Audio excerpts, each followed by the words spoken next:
Suspect sa pananaksak sa isang Indian national sa Anda, Bohol, arestado ng PNP matapos ang hot pursuit operation. Patrolwoman Nikia Sandeño sa report.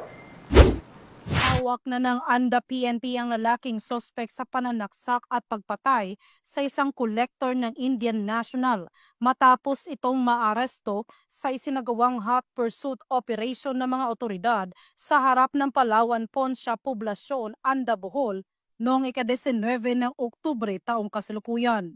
Kinilala ni Police Colonel Patricio C. Digay Jr., Provincial Director ng Bohol Police Provincial Office, ang suspect na si Edjen, 40 anyos at residente ng Purok 6, Barangay Bakong, Anda, Bohol.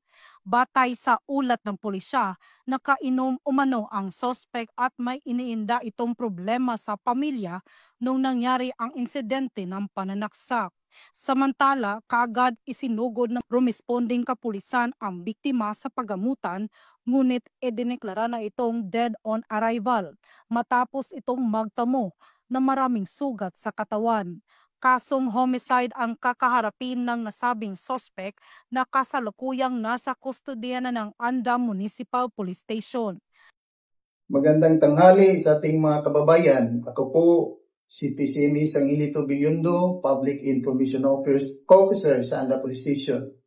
With the guidance of the Provincial Director of Bohol Provincial Police Office, Police Colonel Patricio Cambulo Digay Jr., at sa ating mahal na Gobernador Aris Amintado, na sa kanilang direktiba na paitingin ang lahat ng kumpanya laban sa lahat ng uri ng kriminalidad at 24/7 ng ating kapulisan sa lansangan. At dahil dito, nadakip kaagad ang isang suspect sa pananaksak na nangyari dito sa Anda Public Market noong October 19, 2025 sa may alas 12:18 ng tanghali.